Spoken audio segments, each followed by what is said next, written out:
तो कहानी शुरू 4 जून 1987 से होती है। शाह पर हम एक लड़के को देखते हैं, इसके अंदर एक शैतानी आजमाई हुई थी। वहां पर फथर जिनका नाम गबरल था, वो इस लड़की का इलाज कर रहे थे। वो आकर इस लड़के के अंदर आए हुए शैतान से पूछते हैं तो वो कौन हो, जिस पर वो कहता है कि मैं एक डीमून हूँ। फादर गब्रील उससे इसका नाम भी पूछती हूँ, पर वो डीमून अपना नाम नहीं बताता। देते हैं कि इस लड़के का पीछा छोड़ दो और पैक जो वो वहां पर लाए हुए थे। कहते हैं कि अगर तुम सच में डेओन हो तो मुझे इसके अंदर जाकर दिखाओ। वो डेओन ऐसा ही करता है, इस लड़के के अंदर से निकल कर वीक के अंदर चला जाता है। ऐसा होते ही है, फादर गब्रील असबी को गोली मार देते हैं और डेमो भी भाग गया था और वो लड़का भी ठीक हो जाता है जिसके अंदर पहले डमन था। यहाँ पर यह बात साफ थी कि फथर गबीर बहुत ही माहिर प्रेस थे। इसके बाद चर्च की काउंसिल में एक मीटिंग होती है जिसमें फथर गब्रील को बुलाया गया था। वहां पर सभी फथर गब्रील से पूछते हैं कि ये 4 जून को तुमने इस लड़के का एक्सरसम क्यों किया, इसके अंदर से डेओन को क्यों निकाला, जबकि तुमने किसी की इजाजत भी नहीं थी। ये सब उसी एक्सोर्सिज्म की बात कर रहे थे जो हमने अभी कहानी के शुरू में देखा था। सबसे कहते हैं वो दरअसल कोई एशिशुम नहीं था, बल्कि इस लड़की को दिमाग की बीमारी थी। वो ऐसा समझ रहा था कि उसके अंदर डेमो का असर है, पर ऐसा कुछ नहीं था। यहीं पर मीटिंग में एक फथर कहते हैं कि जरूरी नहीं हर इंसान के अंदर डेमन हो। हमारे पास जो भी केसेस आते हैं वो ज्यादातर दिमाग की बीमारी के बारे में होते हैं। बस कुछ ही केस ऐसे होते हैं जिनमें हमें डेमोनस का सामना करना पड़ता है। यहाँ पर फथर गबरल इसकी बात सुनकर गुस्से में आ गई थीं। वो कहते हैं तो आखिर चाहते क्या हो, तुम यही चाहते हो कि मैं अपने ओहदे से हट जाऊं। वो कहते हैं इस तरह की बात करके तुम सभी फथर की पोजीशन को खत्म करना चाहते हो। तभी यहाँ पर एक फथर फातिर गब्रील के केस में मरे हुई एक लड़की का जिक्र करता है। गब्रील को इस बात पर और ज्यादा गुस्सा आ गया था। वो इस मीटिंग को छोड़कर चले जाते हैं। तक अगले सपने में हम एक लड़की जोहिया को देखते हैं जो अपने छोटे बेटे और बेटी के साथ अमेरिका से स्पेन आ रही थी। असल में 1 साल पहले जूलिया के हस्बैंड की मौत एक और एक्सीडेंट में हो गई, जिसमें उसका छोटा बेटा भी उस वक्त अपने डैड के साथ था। जोरिया का बेटा हेनरे इस एक्सीडेंट में तो बच गया, मगर इसके हस्बैंड की मौत हो गई। इस वक्त से हेनरी ने बोलना बंद कर दिया था। वो बोलता ही नहीं था अब, क्योंकि उनका कमाई का कोई जरिया नहीं था। तो इसीलिए जूलिया अपने हस्बैंड की खानदानी घर की मरम्मत करवा कर उसे बेचने आई थी, ताकि इसे बेचकर इन्हें पैसे मिल जाए। उसी लिए कुछ दिन के लिए इन्हें यहीं पर रहना था। पर यहाँ पर जूलिया की बेटी को बिल्कुल अच्छा नहीं लगता, क्योंकि वो यहाँ पर रहना ही नहीं चाहती थी। अब चुप चोलियां अपने घर में आई थीं तो यहाँ पर उसकी मुलाकात एक फादर स्कीम से होती हैं, जो कि इस घर का ख्याल रखा करते थे। से कहते हैं कि अगर कोई भी जरूरत हुई तो आप मुझे बुला सकती हैं। यहाँ पर जूलिया की बेटी चारों तरफ जब देख रही थी तो उसे दीवार एक से निशान नजर आता है, जो कि एक बड़े चर्च का था। तो भी इस दीवार में दरार आने लगी थी, जिस से जूलिया के बेटे डर जाती हैं और वहां से चली गई थी। अब ऐसा ही निशान वहां पर उनके घर में जो वर्कर्स काम कर रहे थे उन में से एक को नजर आता है, जो भी गौर करती है और दीवार के अंदर आग जला कर देखने की कोशिश करते हैं। तो वहां पर एक जोरदार धमाका होता है, क्योंकि वहां पर सल्फर घुसते, जिस वजह से ये हादसा हुआ था। और इस हादसे की वजह से वाकई के वर्कर्स ने भी काम करने से मना कर दी था। जब ये सब चल रहा था तो वहां पर अजीब अजीब हरकतें करने लगता है।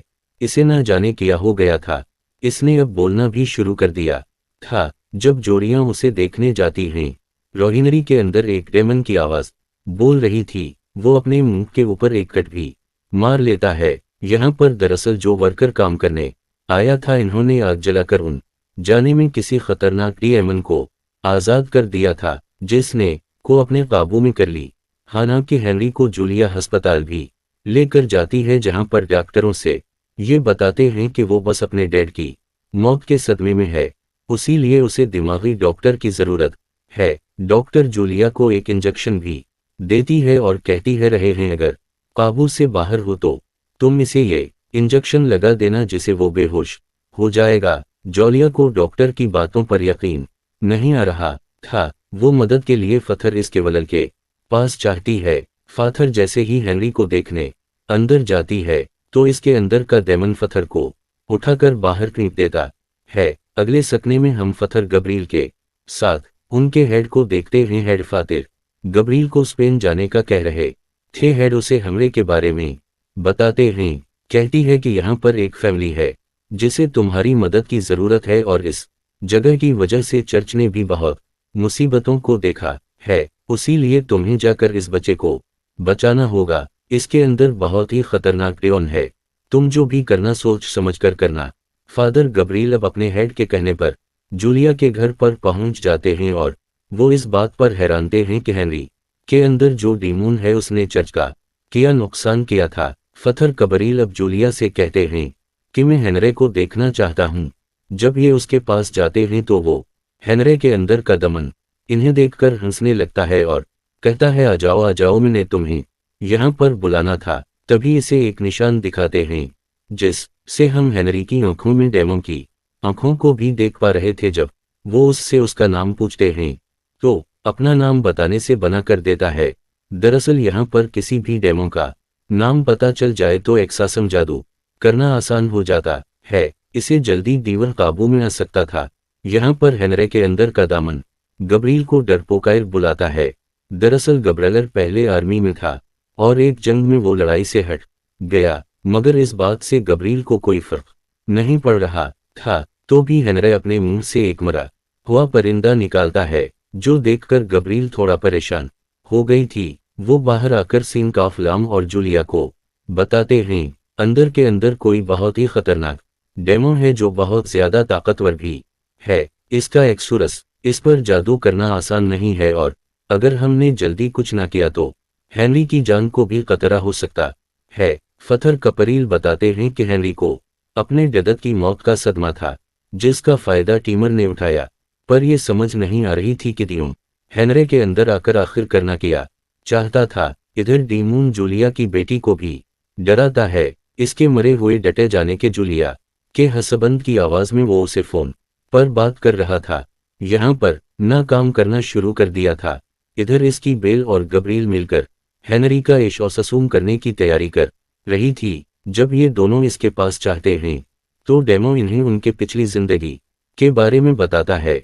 वो गबरियों से कहता है तुम्हारी वजह से एक लड़की की जान गई और इसकी वजह से कहता है कि तुम ब्रेस्ट होना फिर भी गलत काम करते हो। ये बात सुनकर इसकी बेल हेनरी का गला दबाने लगता है कि अप्रैल उसे रोकता है। इस वजह से उनका एक्सुरस भी पूरा नहीं हो पाया था। अपनी कहानी कबरीन को बताता है, कहता है कि मुझे एक लड़की से प्यार हो गया। अगर वो नहीं जानती थी कि मैं एक परिजीड हूँ और हमारे बीच बहुत कुछ गलत हवा और जो मुझे एहसास हवा, मैंने उसे छोड़ दिया और अपनी जिंदगी परिसट बनकर गुजारने का फैसला किया। उसी लिए वो दून मेरी कमजोरी का फायदा उठाना चाहता है। इसे फथर गब्रील को अपने दिल की बात बताकर काफी जनता महसूस हो रहा था। अब बारी थी गब्रील की। वो बताते हैं कि जब जंग के दौरान मेरे सारे साथी मर गए तो मैंने परिसत फथर बनने का फैसला किया। मेरे पास तब सबसे पहला केस एक लड़की का आया। इसको किसी डेमन ने अपने काबू में किया हुआ था, पर मुझे लगा कि वो दिमाग के तौर पर पागल हैं, पर ऐसा नहीं था। इसने मेरे सामने एक परिंदे को भी खा लिया। उसी लिए तो जब हेनरी ने अपने मुंह से मरे हुए परिंदे को निकाला तो मैं डर गया था और वो लड़की बाद में छत से कूद गई जिस वजह से इसकी मौत हो गई। मुझे आज तक यही लगता है अगर मैं इस की बात को मान लेता और इसमें से डमन को निकाल देता तो आज वो जिंदा होती। उसी लिए अब फादर किया इसके ऊपर से कहते हैं कि तुम्हें हेनरे पर नजर रखनी होगी और खुद यहाँ पर उस टीमों के खिलाफ वो ढूंढने चले जाते हैं। यहाँ पर इन्हें उसी घर में एक कुआं मिलता है जिसके ऊपर चर्च के निशान की सकने लगी हुई थी, जिसको हटाने से फथर गब्रील को बहुत सारे कंकाल ढांचे नजर आते हैं। इधर दूसरी तरफ हम चर्च में गैब्रिएल के हेड को देखते हैं जो बैठे एक किताब को पढ़ रही थी, जिसे पढ़कर इन्हें ये बात पता चलती है कि वहां पर जो डीमून है वो बहुत ताकतवर है। वो एक ही वक्त में बहुत सारे लोगों को आसट अपने काबू में कर सकता है। उसी किताब को पढ़ते हुए हेड की तबीयत भी खराब हो रही थी। इधर हेनरे के अंदर का डमन जो कि इस क्यूबान को चालाकी से अपनी मदद के लिए बराता है। जो वो इसके पास जाता है तो उसने इसका कान काट लिया था। ये वो जूलिया की बेटी को भी दूर फेंका है और जूलिया को बुत पर फेंक कर इसका गला घूंटने लगता है। जब इन सब के बारे में गब्रील को पता चला तो वो वहां पर आकर सबको बचाते हैं। अब वो इसके बेल को लेकर उसी जगह पर जाते हैं जहां पर इन्होंने कंकाल को देखा था। फातेह इसकी बेल को बताते हैं कि जब चौसे क्रिश्चियन में बदले तो उस वक्त जिन्होंने इनकार किया सजा के तौर पर इन्हें इस जगह पर बंद कर दी गया था। अब ये दोनों अंदर जाते हैं जहां पर इन्हें वैसा ही निशान वाला दरवाजा मिलता है। मुझे ऐसा निशान पहले जूलिया की बेटी ने भी देखा था। पोस्टर फाजे को खोलते हैं तो अंदर जाने पर अपने बहुत से सकंतनस्तकौल मिलते हैं जिनमें से एक निकाल एक पंशन में बंद था। इसके हाथ में अंगूठी थी। वो एक परिसट का कंकाल था। वहीं पर इन्हें एक औरत दरवाजा मिलता है जिसकी चाबी इन्हें पेंशन में बंद कंकाल के पास से मिली थी। वहां आगे जाकर इन्हें दुनिया के सब से बड़े परिसट का कंकाल भी मिलता है।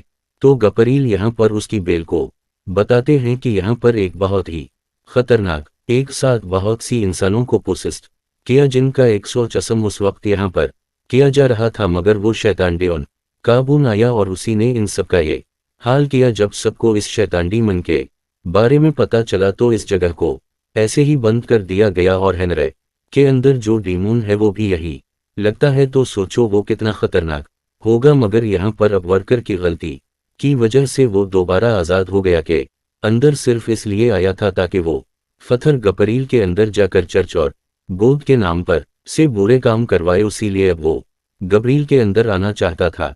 गब्रील यहीं पर एक किताब पढ़ता है जिससे उसे पता चलता है कि दुनिया में हर जगह ऐसे ही खतरनाक डेमन पाए जाते हैं जिनमें से ये डेमन भी एक ही है जिसका नाम भी अबल को पता चल गया था। जब डेमो को ये बात तो चलती है कि फातिहीन को इसका नाम पता चल गया है तो वो तो जैसे पागल सा हो गया था। उसीलिए वो अब हेनरे की बहन को भी पोसस करने की कोशिश करता है। जब जूलिया अपनी बेटी को पहचानी आती है तो वो उसकी बेटी को दूर फेंक कर अब जूलिया को मारने की कोशिश कर रहा था। तो भी जल्दी से जूलिया की बेटी इस इंजेक्शन को उठाकर हेनरी को लगा देती है जो डॉक्टर ने दिया था, जिसे वो अब बेहोश हो गया था और इस तरह जो जान बच जाती है। कभी ये लोग हनदरी को वहां पर बांध देते हैं और सभी पर करके इसका यशोचोत्सम करना शुरू करते हैं। अब यहाँ पर डेमो इन्हें अपनी असली ताकत दिखाता है। वो जूलिया की बेटी को कोशिश कर लेता